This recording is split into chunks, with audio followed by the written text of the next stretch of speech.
last time, and an honor to serve. I give all glory and honor, all honor and all glory, honor and glory to the Most High, mandatory.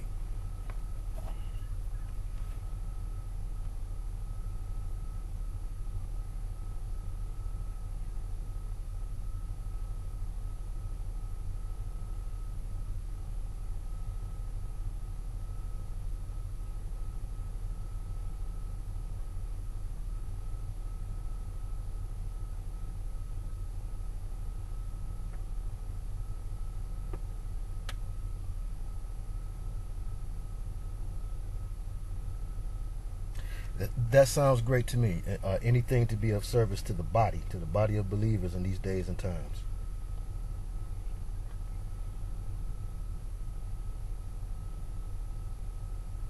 Absolutely.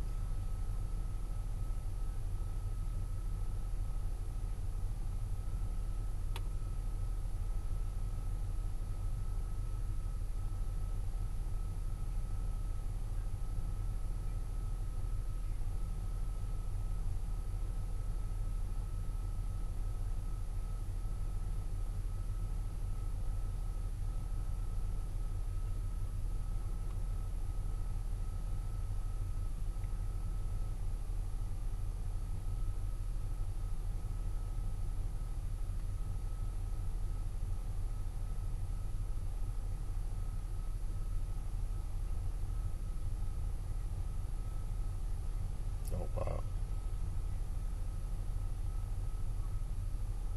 Oh wow.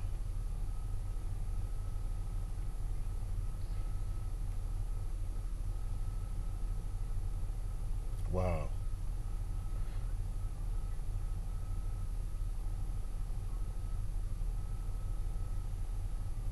Absolutely, absolutely not. Now, I'm not the sharpest knife in the drawer, but I know how to listen to the Holy Spirit. And as you were telling me that, first of all, we serve a healer, Yahweh Rapha, and I speak healing over you from the crown of your head to the soles of your feet in Jesus' name by His blood.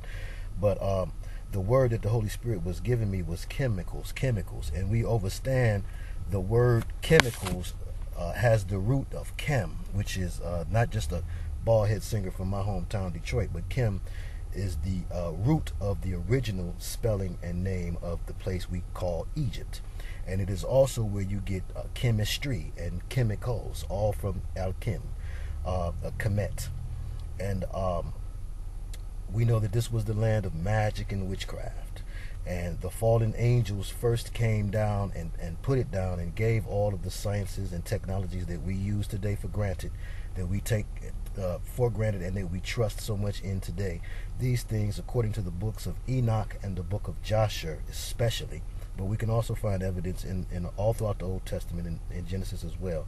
But the fallen ones came down and gave us these technologies, and we know that their agenda is to kill, steal, and destroy. And that's to maim or to mar, to deface us. Their beef is constantly with us. And so when we have products that are based on chemicals, when we have corporate bodies and entities that are run by secret societies, and the secret societies in turn take their orders from the fallen ones, then even the men who are inspired to come up with the formulas for your chemicals, for your beauty products, they're inspired by the fallen ones from the top down. Everything trickles from the top down. God knew what He was doing. He put your brain at the top. Everything starts at the top. Be ye transformed by the renewing of the mind.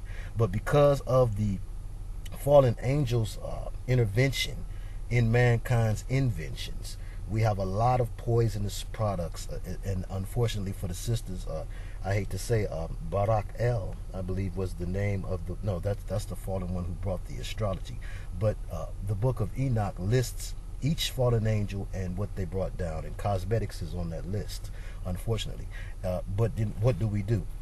We have to rely on what the Most High gave us in Genesis for our use, and that was every green and leafy herb, things that come from the ground. For every chemical product, there is a natural alternative.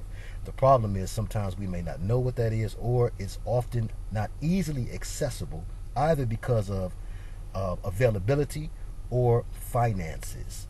And this is a way that the Illuminati keep their thumb on the pole as well. But the poisonous product that I really felt moved and compelled to deal with was something that everyone uses, regardless of gender, regardless of age, regardless of race.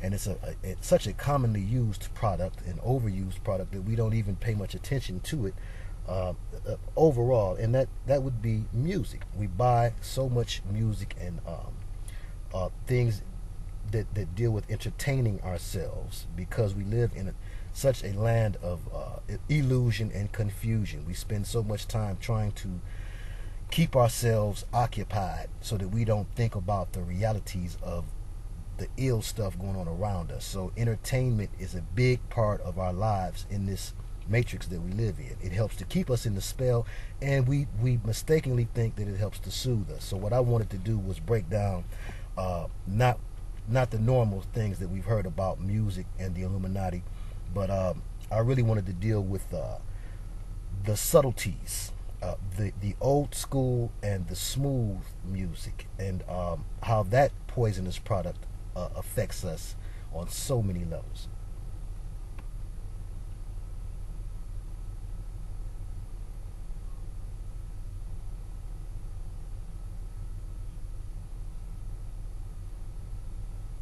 Absolutely.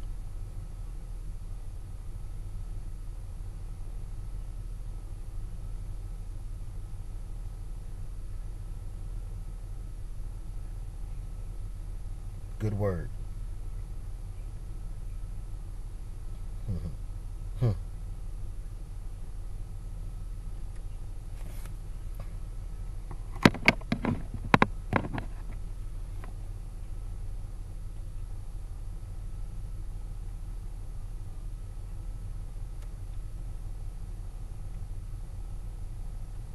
Yes, I do.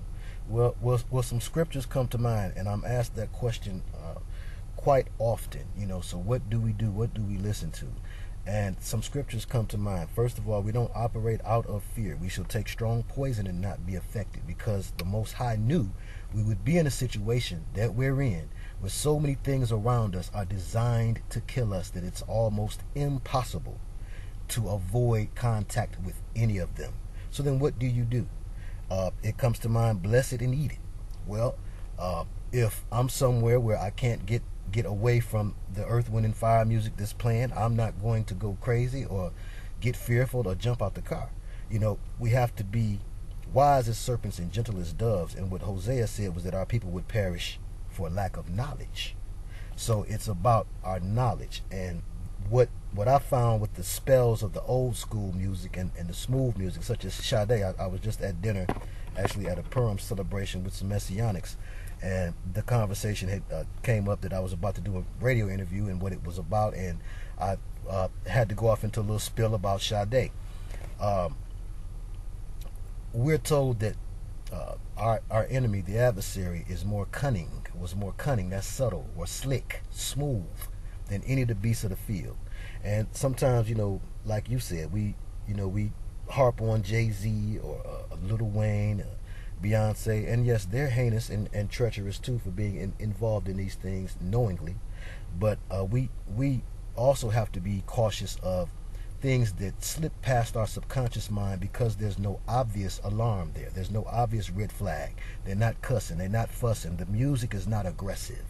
And so we make the mistake being lulled to sleep, as we are in a spell and sleep, or the spell of sleep. Sleep and spell have the same etymology, and if you play with the letters, you'll find the same word even.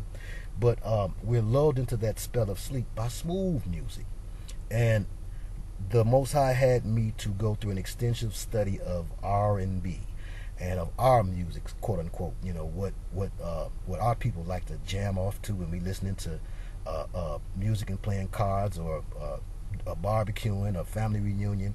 I actually heard a church, and it's been revealed that it's only a church of God by day, and by night it's a satanic church. There are a lot of those, but I actually heard a church in the community that I'm often kicking it in, that's connected to the projects, the government projects over there, that was doing a giveaway, a big community thing where they was giving away bikes and stuff, and they were playing Earth, Wind, and Fire and Frankie Beverly and Mays, and things that, you know, the average Christian would think would be acceptable forms of secular music.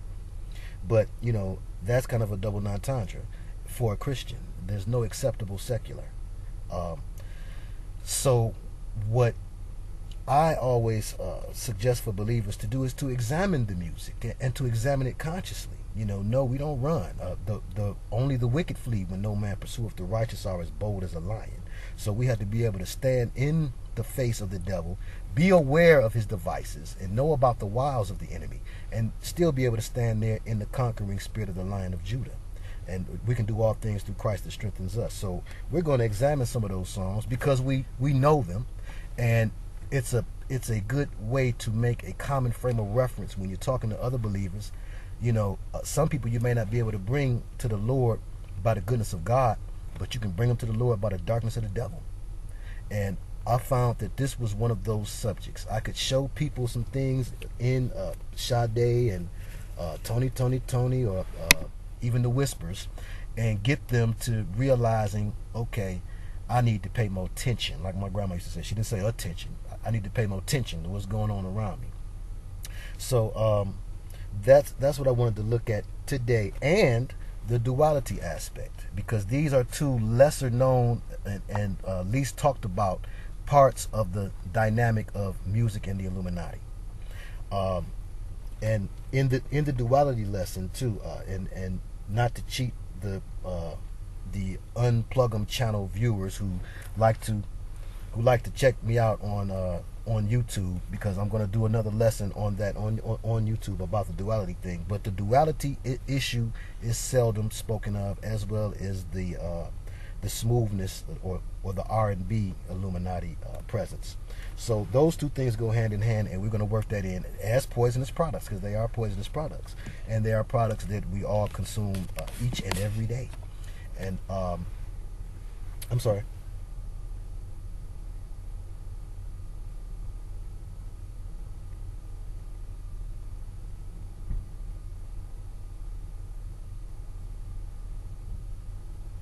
Well, now chemtrails have been found to serve several purposes, like the Illuminati likes to do, and like the secret societies like to do. They put layered meanings or layered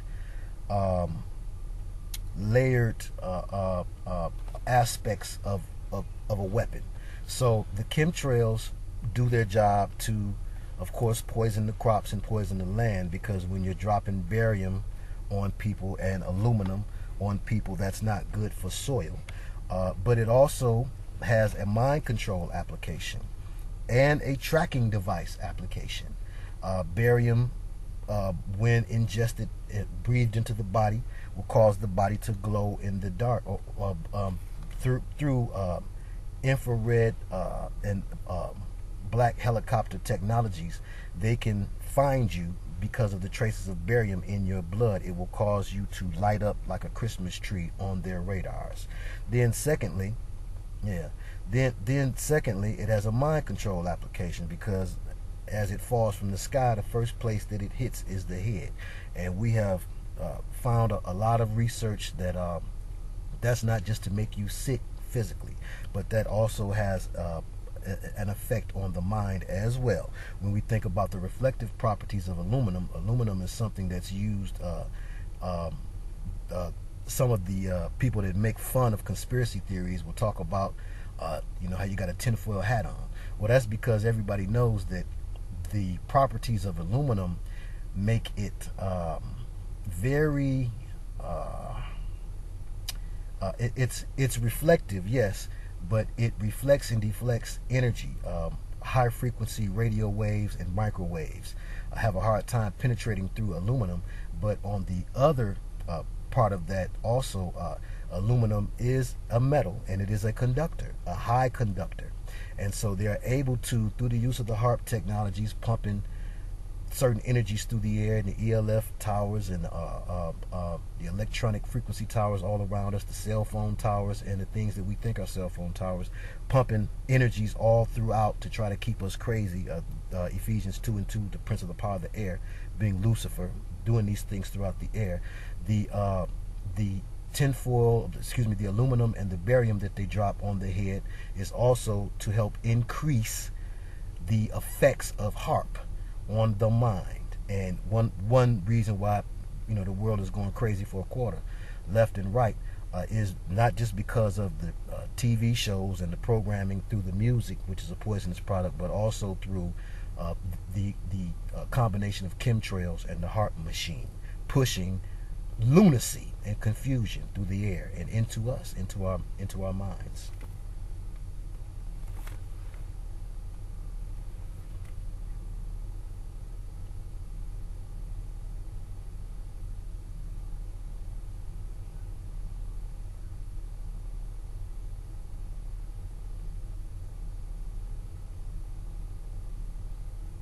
Okay. Well, like harp is a vibration weapon. Okay, and it's no coincidence it's named after harp. That really was a good segue. I was a little worried at first that I would make the connection properly, but see, the Holy Ghost is the most, and the connection was already there. It's called the harp because it is a frequency weapon, and music operates off of frequency and vibration. These oppressors of ours, the kings of the earth who set themselves together against God and against his anointed, as Psalms 2:2 tells us, these megalomaniacs understand certain things about science that you and I do not, and maybe should. And that is, everything goes down to the vibrational level. If you break everything down to the very finest compound, you're going to end up with atoms, molecules. And if you remember from your science class lesson, they showed you that those little circles in the science book that were supposed to be molecules or atoms, that those things constantly move, they vibrated. So it is vibration that is the foundation of the harp machine and of a lot of Tesla technologies. It was about vibration.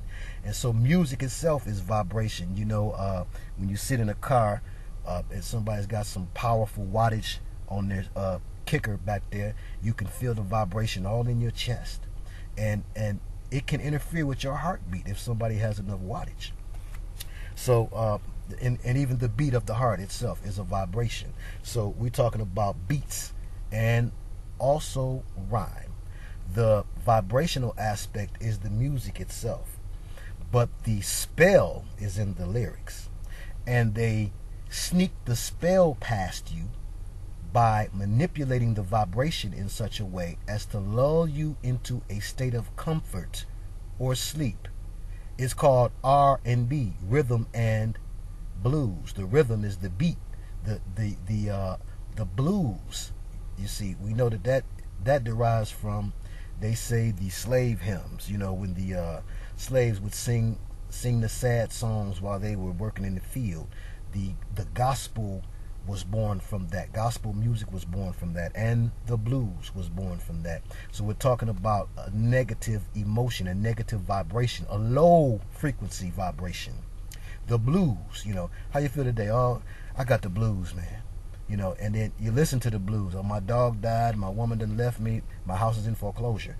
So it's not just a vibration, but it's a negative or low vibration. When you hear a lot of bass, that's a low vibration. When you hear a high-pitched sound, that is a high frequency or high vibration. And high vibrations affect the higher parts of the body, the mind, and the lower parts of the body are affected by the lower vibrations. So they put the bass in our music, especially. We come from when I say we, I'm specifically talking about so-called African Americans, and I say so-called, and some people overstand that, but all people derive from tribal people. If we all come from Africa, okay, or the place we know to be Africa, from the Fertile Crescent and from those areas. Well, the talking drum was a big deal, and the talking drum was a way to communicate from village to village, from tribe to tribe, to communicate everything from war to celebration, or to even just make a deal from one place to another. So the drum, the talking drum, is a big part of us anyway. But the vibration, the frequency of it today is so low and so negative because they are attempting to keep us as little tuners. You are a tuner. Sister Lois. I am a tuner. We are antennas, and we not only pick up frequency, but we push it out too. And so if they can keep the vibrations around us low and keep us attracted to low vibrations, their philosophy is that they will keep us on a low vibration spiritually. They understand the connection between the two. So they use the music part to lull the body into a state of acceptance and sleep, into a spell. And then the lyrics attack the head, because that's treble, which is high frequency vibration.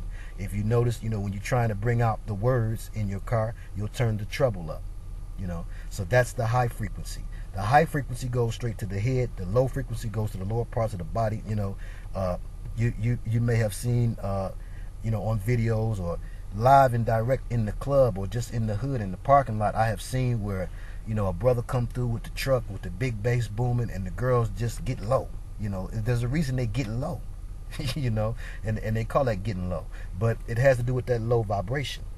So we're talking about people who understand that music is a supernatural force akin to magic. Magician, musician. And the Egyptian pharaohs were masters of this, and they had both in their charge as part of their armies. Both the musician and the magician was part of the pharaoh's ensemble and his ability to wage war. Both of them. The armies would go out first. If you watch a football game, I know a lot of people was into the U of M Ohio thing. I'm not a big sports fan because I realize it's all like the WWE. It's staged. But as they begin the game, if you're watching the U of M game, you hear "Hail to the victor." That's called the fight song of the University of Michigan. Well, most universities have a fight song. This comes from the fact that universities are set up to mirror the way that Grecian universities were. And Grecian universities were set up to mirror the way that Cometian or Egyptian universities were. And the way that they did things was they had the military led by the band. The band would go into battle leading the military to geek them up, because the fight song is used to geek you up. Football is nothing but a war game. My territory, throw the bomb, the green of the field, but I digress. So the vibrational thing, that's what we're looking at when we're talking about R&B and the smooth music. Sade's vibration will put you to sleep. Some people say her music is so sad. She always sounds so sad. No, it's not that she sounds sad or depressed. It's that you're feeling that blues effect. The blues. Blues is sadness. But all of our music, all black music, and if you're really a student of American music, you will know all American music is built off of the blues. They'll even teach you that in music theory. So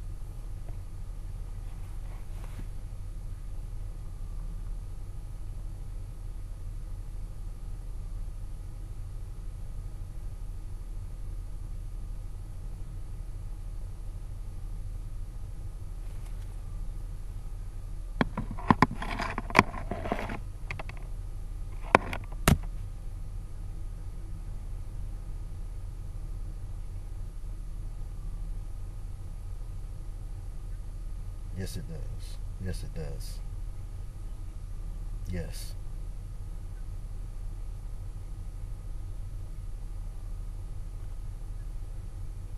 I certainly will try. All praise is due to the Rock for being in control of this conversation, because you're helping us segue also into the Project Janus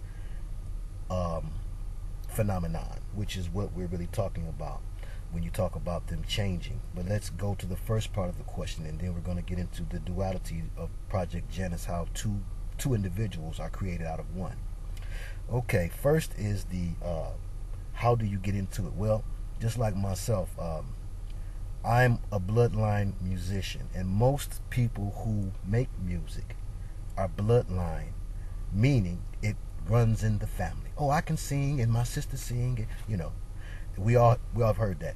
And then it's the church also involved. My my bloodline is gospel people, okay, and you know, well, I guess for the interest of full disclosure, I am related to gospel legends in Detroit, and we'll just let that be that for now. But when you are given that gift by the Most High, that gift is supposed to be given back to the Most High. The problem is there is a system in place that when you want to display your musical gift, you have to go through. And that system is demonic. Period. End of story. Now, people just want to sing. People just want to rap. I just wanted to rap. I wasn't into singing and whatnot. That was my mama thing. But I got deep into the music game and saw a lot of things firsthand. So, when I'm talking about it, I can talk about it because I know about it. I got to that level, to that door, where I saw you got to make this choice. And a lot of people feel they have too much to lose. It was only by the grace of the Most High that I turned back, because I didn't fully understand what I was seeing, but I knew I was seeing a certain darkness, some funny business beyond this point. If I go beyond this point, it's some show enough funny business going on. And so just, by his grace and mercy, I pulled back. But a lot of people see that doorway and they feel I have come too far to go back. And so, and there are songs that help to make that clear. One song that comes to mind, and we're going to deal with old school, and maybe this is old school to some of the younger listeners, but it's not really old school. It's an Eminem song, the big 8 Mile song, the Lose Yourself song. In it, he gives a lot of evidence as to what the thought process is that people go through when they get to that level, and why you decide to just lose yourself and continue forward. But a better one for tonight's conversation would be an old school joint, Kenny Loggins, with Michael McDonald. This Is It.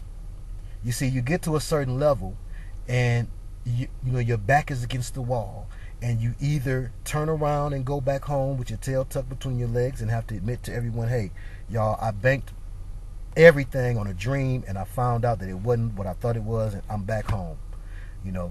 And most people don't have the pride or have too much pride to do that, and so they continue on. And Lucifer knows how to dangle the carrot before your face and cause you to even walk barefoot across glass in pursuit of that dangling carrot. And some folks will see that they walking barefoot across this glass, but they'll just believe that if they go a little bit further, a little bit faster, they can actually catch the carrot. And so it's a trickery. I don't like when people go so hard on Michael Jackson and even on Pac. For those that really understand Pac's being trapped in the whole thing the way he was. But Michael was a boy when he was brought into this system. And he was a boy who just wanted to show his talent. And little did he know he was being brought, or I feel he was bought by, sold by his father into a system that is demonic from the top to the bottom. And he's not the only one. It goes back to what we're told all throughout Genesis about fathers or parents in general giving their children over to Moloch, or throwing their children to the fire in exchange for success in this world. And Prince Daddy did it, and Michael Daddy did it, and Tupac Mama did it, and so many others have done it. And we see the results as children who grow up in a demonic system. Unbeknownst to them, they're trapped in it. They come of age and they want to do something about it, and they begin to sing against it. In both cases of Pac and Mike, we find that. But they do not mean for this thing to happen. They only wanted to sing or rap. Now, they end up being split in two, because the whole thing is based on a mind control project called Project Janus. When people say the music business, I try to correct them. There is no music business. Can we say that here tonight? There is no music business. There is only a mind control program. And that's that.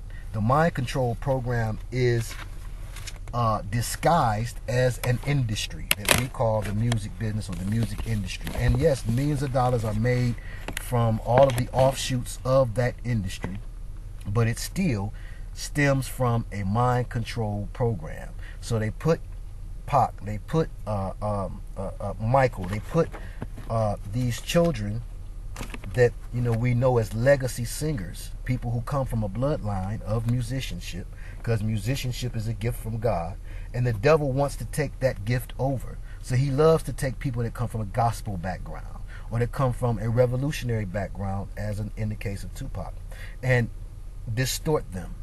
First of all, by splitting their minds in two. A double-minded man is unstable in all his ways. Now, this is what the rituals in secret societies are designed to do. People say, well, why they do them funny rituals? Why they make you walk across the sand? Why do they do this? Why do they do that? Because in doing the ritual, they cause you to set your subconscious mind. Remember, I said we're an antenna. We're like little antennas or radio stations. And if you dial your mind a certain way, you'll vibrate the proper frequency for extra dimensional entities or demons, jinn, as some will call them, to get in. And, ironically, jinn is, one of the famous spirits. People say jinn make you sin. Wine is fine, but liquor is quicker, and jinn will make you sin. But, so once one goes through the rituals, that's why the rituals are important in the videos and even behind closed doors. They used to exclusively do rituals behind closed doors. Now they're indoctrinating a nation. As you watch, you yourself are being forced to take part in the ritual, unbeknownst to you. You're not forced. I mean, you can cut it off, but you're being coerced. You're being fooled, because the devil is about deception. You're being fooled into joining into a ritual simply by sitting there watching it yourself. Just like in the Masonic Hall, you don't do a ritual by yourself. The others are watching you too, because them watching you is part of their taking place in the ritual. These spirits set these rituals up. They design these rituals by way of men like Aleister Crowley and Albert Pike, who helped to design the rituals for the 33rd degree and up, which is the blatantly Luciferian degrees. All of the degrees are Luciferian, but from 33rd and up, you are told that, hey, we worship Lucifer, but 32 and below, please believe that the Holy Spirit is not going to make it such an unfair game that the Most High won't show you signs all around you, just like he did with me before you even get up there. He'll show you signs. You may ignore them, okay, but signs will be shown to you that, hey, you're about to enter into the demonic realm. And just by default, once you start playing the music game, you will enter into the demonic realm. I wrote a song using witch language, or the songwriter's secret. I wrote one. It's on my page, Midnight Man, and it did well. It was getting on the radio and everything in Detroit, and that wasn't easy to do without payola. But I wrote it under the demonic influence, unbeknownst to me, because I was smoking weed, and I was writing it by the parameters that the music business had set. If you study music, then it's a funny dynamic. People that really want to get into the business, they study music and they study musicians. They study the business, so they by default end up copying other people who have been demonically possessed and demonically deceived just by studying how it's done. Well, this is how you write a song, okay? So because I was deep in that study and smoking weed and thinking that enhanced you, see, part of the inspiration of the spirit. The spire is the root of spirit, and it's inspiration. So by inspiration, the spirit getting in you, that's how you come up with the songs. And the ritual on top of the inspiration, by the time all of that works itself together, you are two people. You are yourself, who first decided to make that journey, and then you are what you picked up, what some people call walk-ins. You go past a beauty shop, barber shop, and say, walk-ins welcome. You might not want to go in there. But the walk-ins, you have invited by doing the rituals, by aligning yourself with the way Led Zeppelin says you should play solos, or by the way that you were taught by Rakim to rap. That by default, they teach you the way that the demon taught them, simply by you studying them.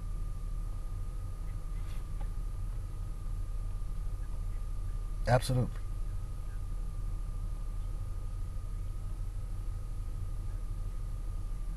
Absolutely. Absolutely.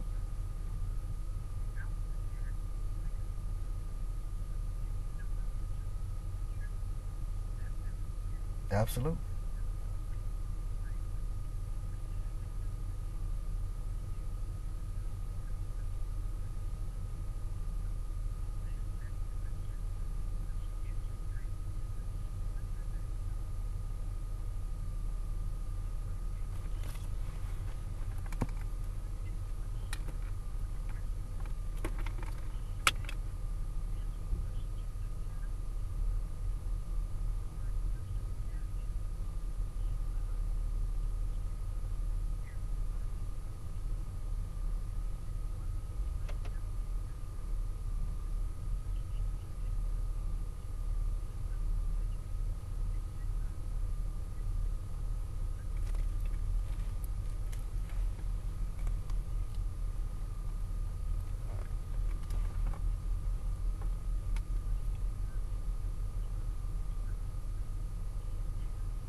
Okay.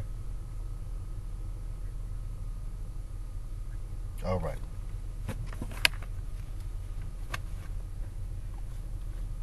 Praise be to Yah.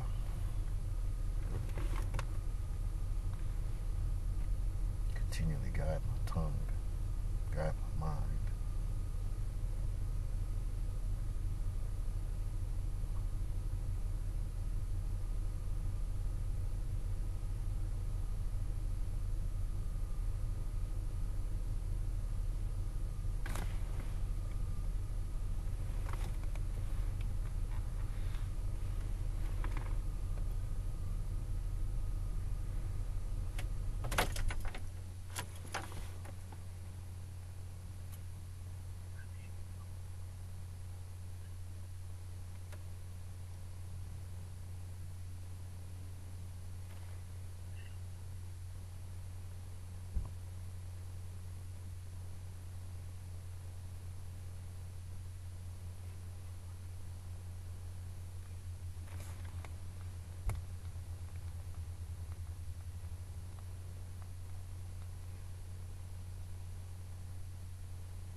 Thank you for asking me back, Sister Lois.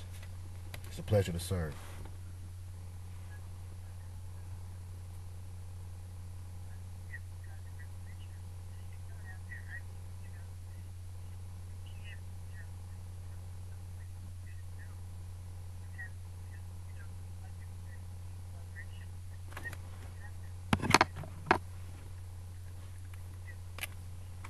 Absolutely.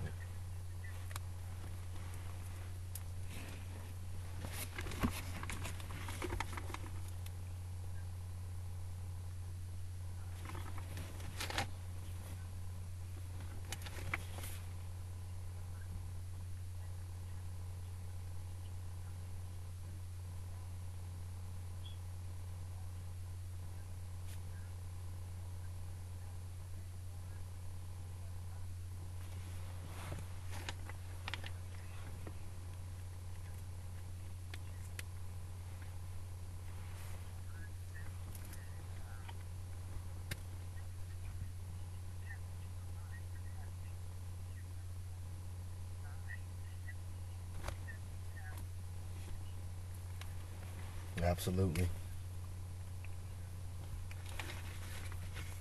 Absolutely.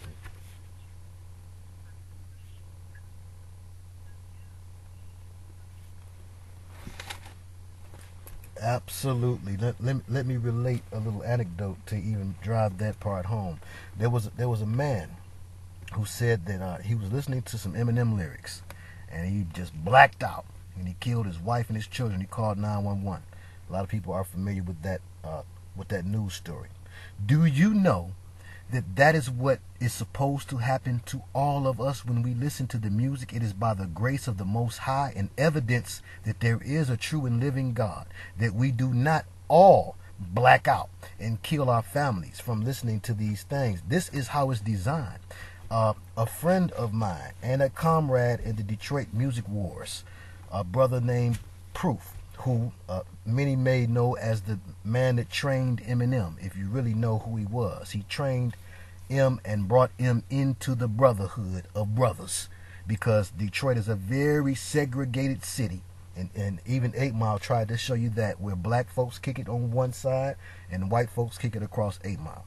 And that's how it has been for a long time. It's just started to change since Eminem.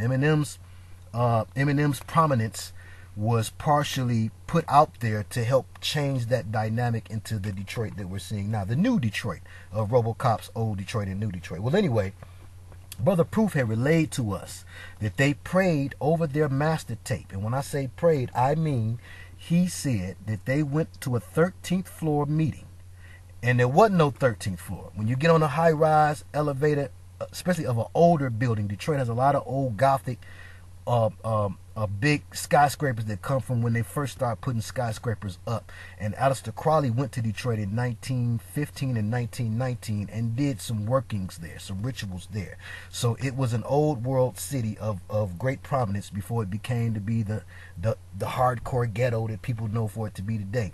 Well, they was in a building, not in Detroit, but where the record company was located, and they went up into the building, an older building, and there was no 13 on the elevator keypad, but the manager stopped the elevator in between 12 and 14, where we're told they don't put a 13 on the keypad because, well, it's it's bad luck. And you mean to tell me that we're actually supposed to believe that contractors and architects who build buildings are that superstitious? No, it's because there is a Luciferian cabal behind every major industry, and architecture is no exception to that rule. And so they set up a 13th floor in dedication to Luciferian worship. Proof and them got off at this 13th floor, and they walked down a hallway. Now, he's shocked and amazed. Now, Proof was a wise, civilized brother. We used to get on the phone and talk about high-minded black conscious things when I was really off into that, and somewhat of a black supremacist myself at that time.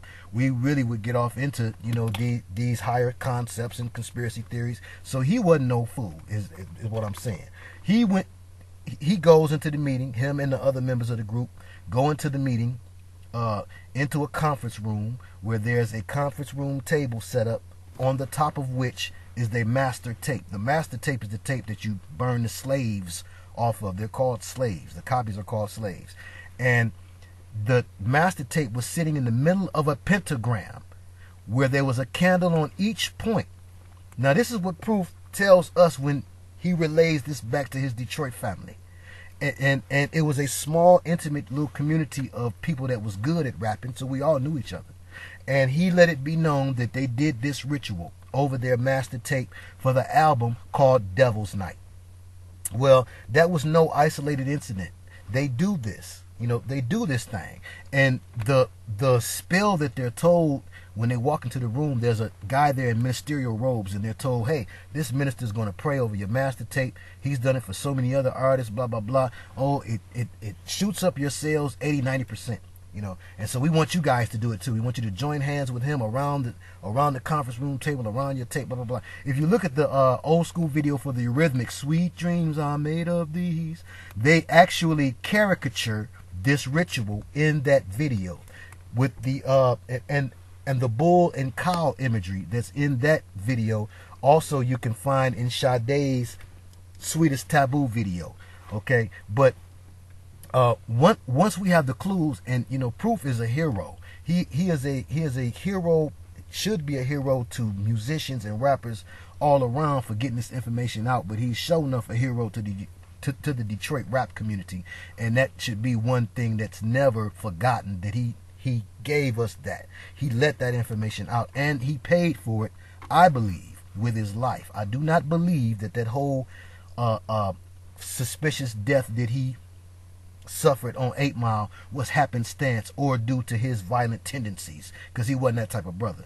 It was directly because he came back home and began telling us things that are not supposed to be told.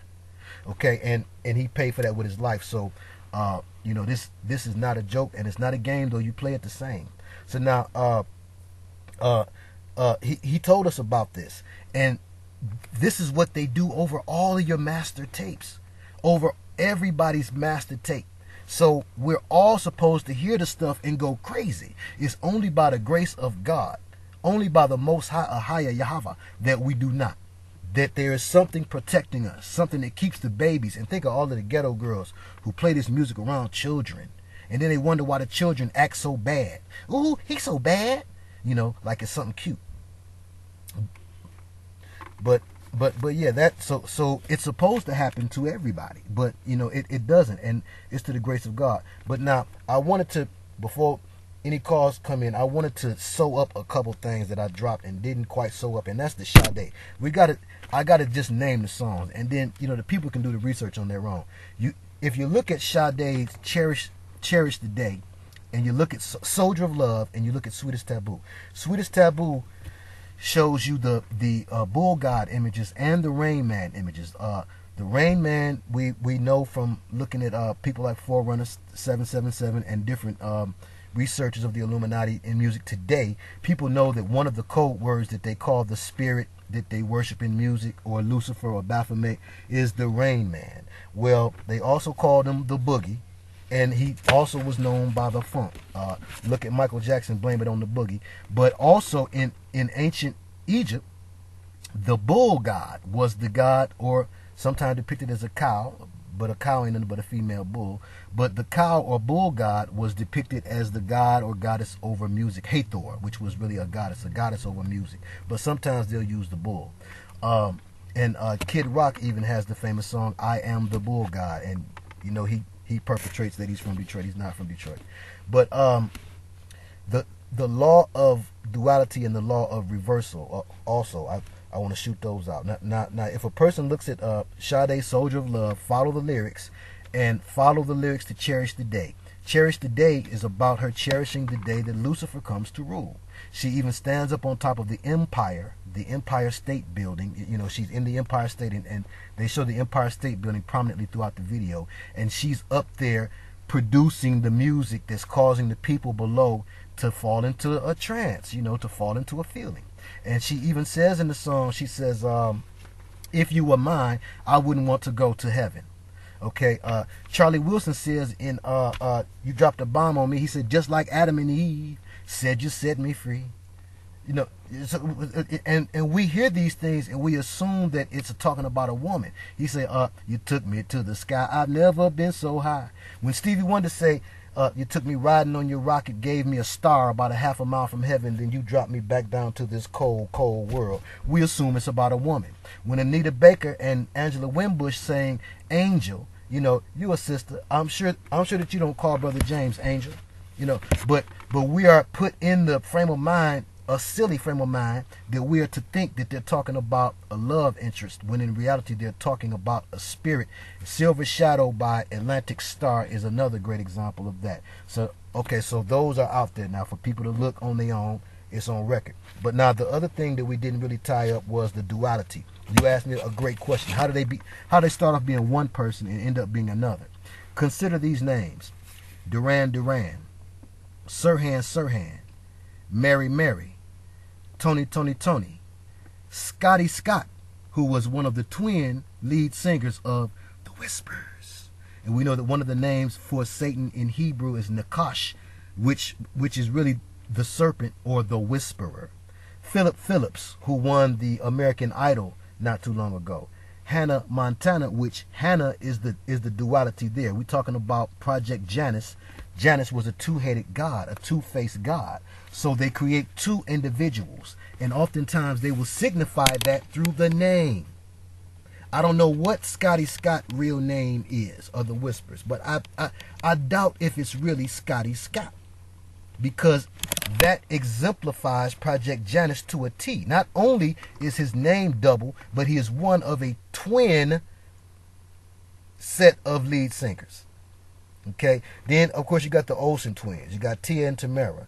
Okay, James 1:8 tells us about this. A double-minded man is unstable in all his ways. There's the Crowleyan law of reversal and the law of duality, both in effect when we're talking about Project Janus. Janus is also the word that we get Junius or genius from, and Jin and June. June also comes from Janus, and June is the month, the birth month for who? Gemini. Okay, primarily. And what is Gemini? The twins. That's the symbol of theater.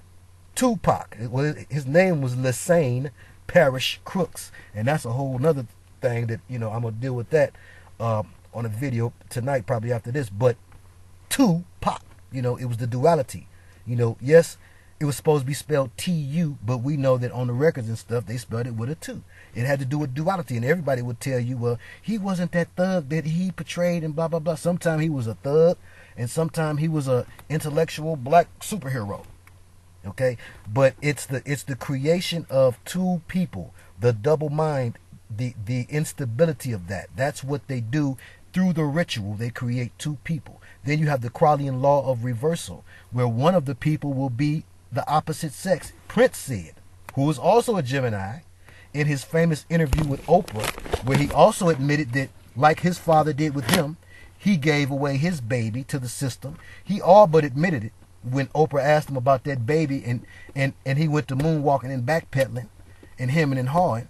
You know, those with eyes to see and ears to hear understood that he was hiding something. And what he was hiding was that they had gave that baby up. But Prince himself, Gemini also.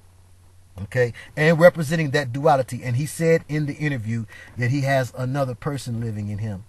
And no, he says, I have at least 2 people inside of me, and one of them is a female. Okay, and Prince himself was a picture of Project Janus duality. What's the song Controversy? Am I black or white? Am I straight or gay? So again, we have the duality thing time and time again. You know, I don't care for Mary Mary, because, you know, there is always the contrived story. Don't think that they're going to tell you, if you bring this up to one of them, that it's true. They cannot do that. You know, I have some viewers who will say that, well, you know, I saw in an interview such and such said. Well, of course they're going to lie about it. But Mary Mary don't have to do with Mary Magdalene and Mary Mother of God. That has to do with Mary Mary, quite contrary. Contrary mean the opposite of or in disagreement with. And then we even have Lisa Lisa and what? Cult Jam. So, yes.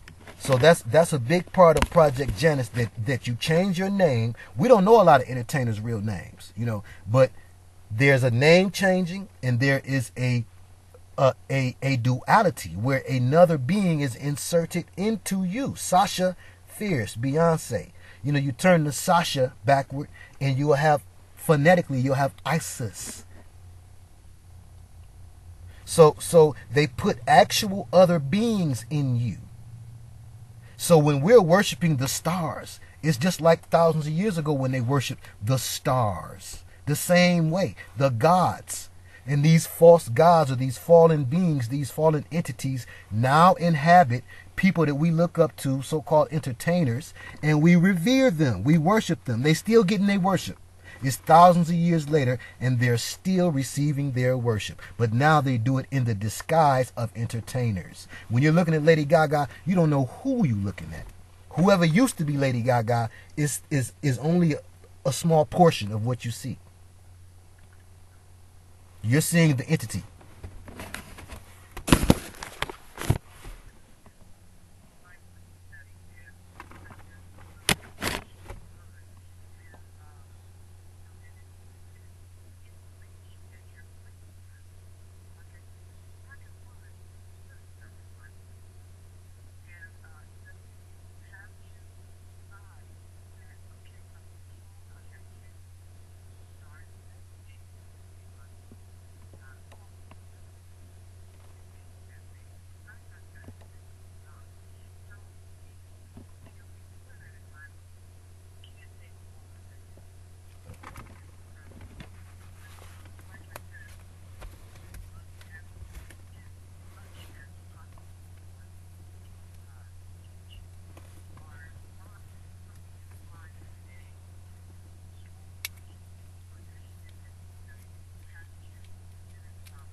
To God be the glory.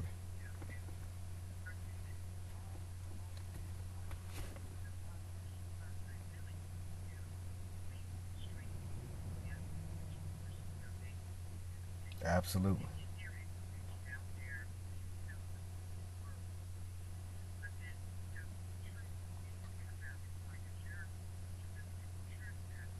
Absolutely.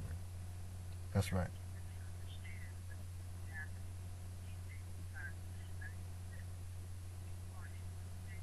Yes, we are.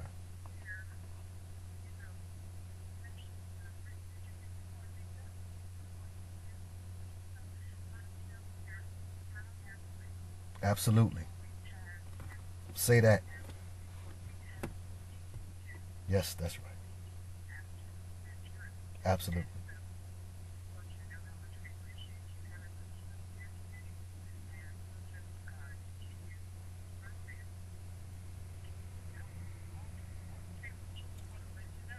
Well, thank y'all for you, sister.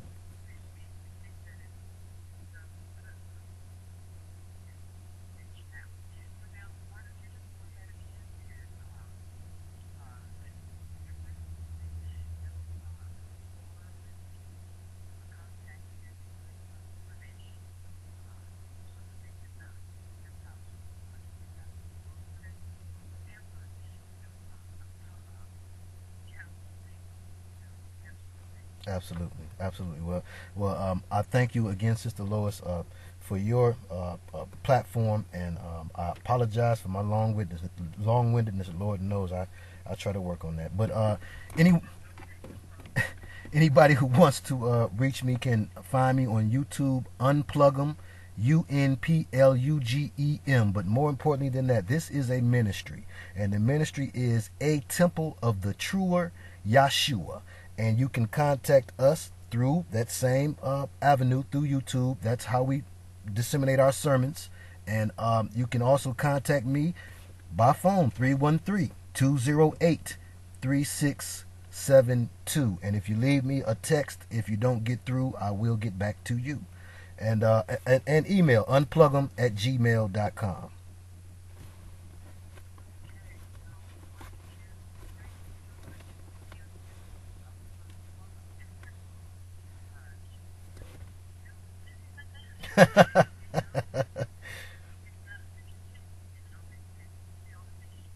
That's right. In anytime, anytime.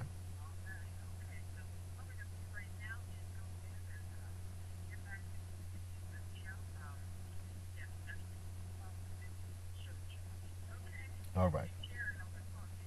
All right. You too. Bless you, sister. Shalom.